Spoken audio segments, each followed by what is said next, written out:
here's what happened. The Democrats so embarrassed themselves, Dan, that people started to think, what's the alternative? Where do I go?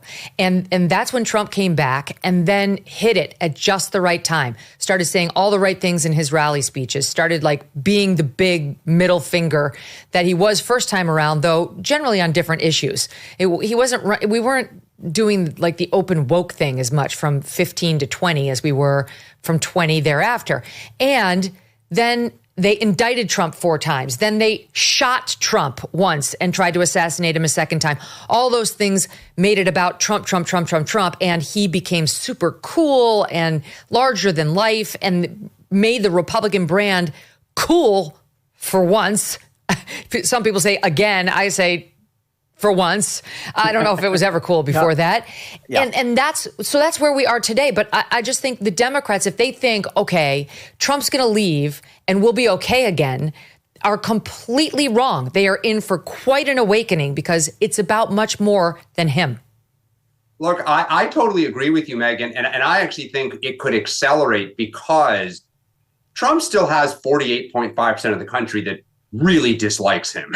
They dislike his personality, his style. J.D. Vance, let's assume that the likelihood that he's the nominee, he can talk MAGA with the best of them, but also can present a much more accessible and welcoming personality and family dynamic to voters. So he could end up polling even more people. Look, we are culturally disconnected. I think the other part that accelerated the transition is the economy. Remember, we were dismissive of inflation. Then Joe Biden spent 2 years telling everyone, you should be grateful because we're better than the rest of the world. And so I think we drove people away culturally. We've driven people away economically. Young Black men, Latinos, what did they say in focus groups?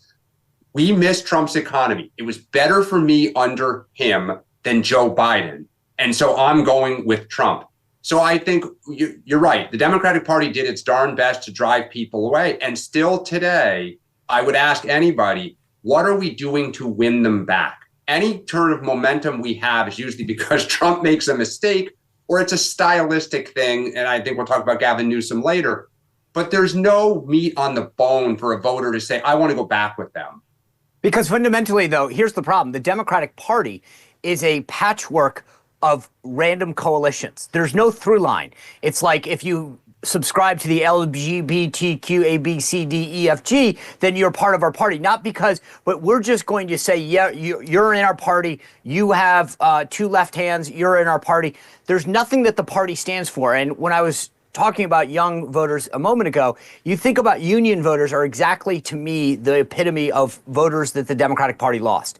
They used to stand for them, and then they started insulting them, saying, well, if you go to church, if you have a gun, if you watch these programs, you're not really a good Democrat anymore. And so you've alienated people, and you don't know. The problem for the Democrats is that they can't figure out how to get back because the woke policies where they're going to the lowest common denominator, standing up for every kid that has one problem and telling the entire classroom that you need to acknowledge that and conform, is losing people. There's no bringing them back. And so until there's a fundamental reckoning in the Democratic Party about what they stand for, they're not going to be able to message them. As Dan pointed out, think about the people that are getting play on the Democratic side. It's for cheap stunts, memes, some social media stuff, like fleeing to sanctuary political cities, as the case of Democrats in Texas, who then came right back.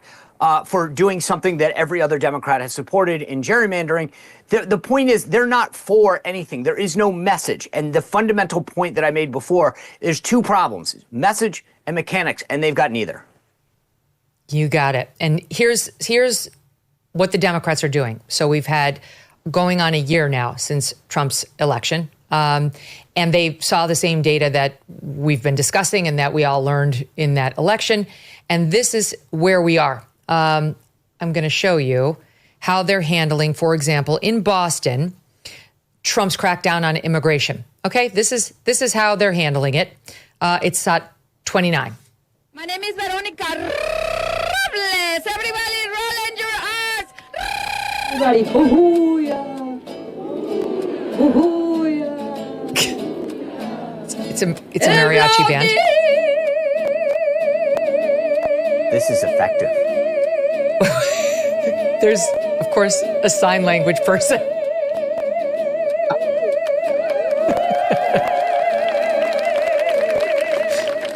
There's a sign that reads "Dissent is patriotic."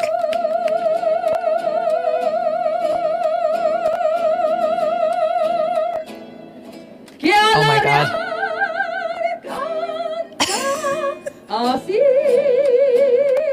Okay, you get it. You get it. Sean Spicer, is this going to win back the men and the young people? Absolutely.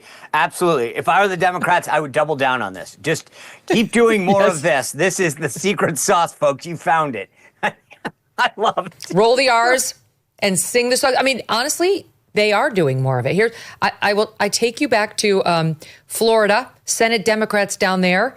And what they did is they were walking through protesters and sought 30.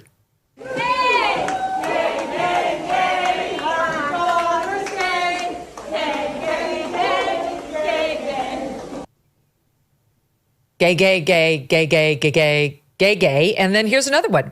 My team was ready for this. The Rapid Response Choir in SOT 31. Do you have joy?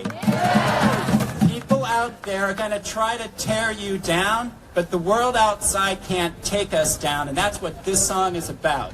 This joy that I have, the world didn't give it to me.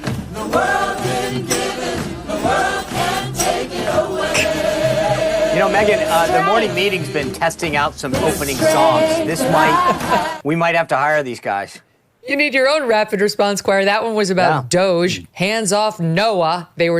I mean, Mark, you've been covering politics for a long time. Is this the way back into the hearts and minds? Young people, men, Latinos. I mean, there was a mariachi band. Is that openly racist, or is that the way back in with Latinos?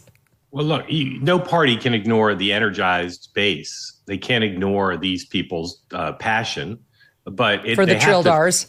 For the Trildars and for these issues, even if they're not popular, but they have to fuse that. They have to merge that with a more moderate, centrist, mainstream sensibility, which is the only way they're going to win elections. And this is a job for a very talented politician.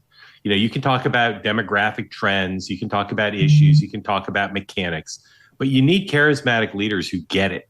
You need charismatic leaders who can say, as Donald Trump does, the base of my party is vital to me, but I'm talking about issues that have 70-30, 80-20 appeal to my side.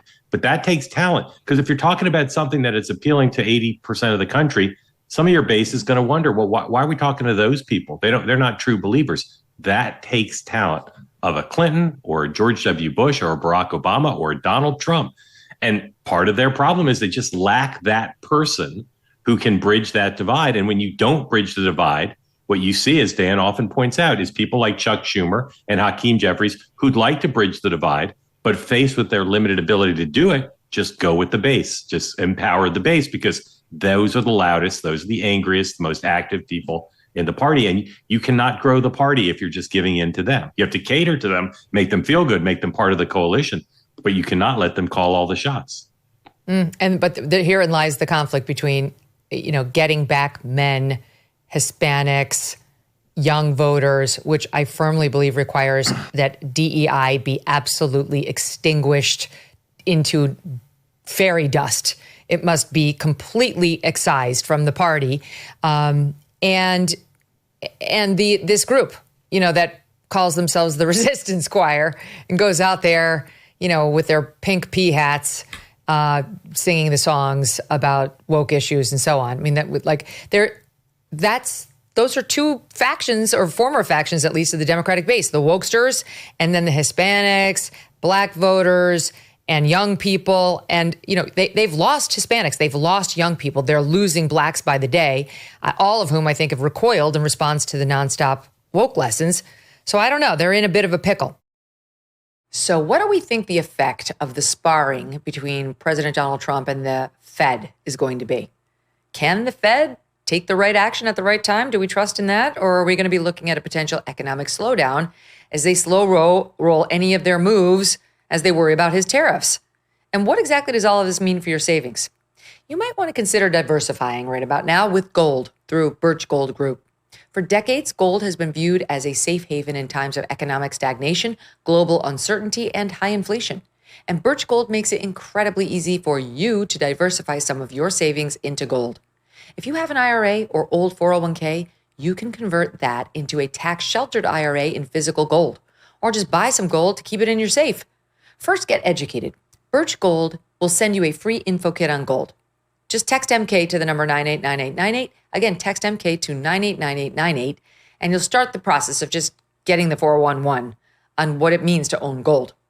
Consider diversifying a portion of your savings into gold. So if the Fed cannot stay ahead of the curve for the country, at least you can stay ahead of the curve for yourself. Thanks so much for watching. If you like what you just saw, hit the subscribe button for more clips and full episodes.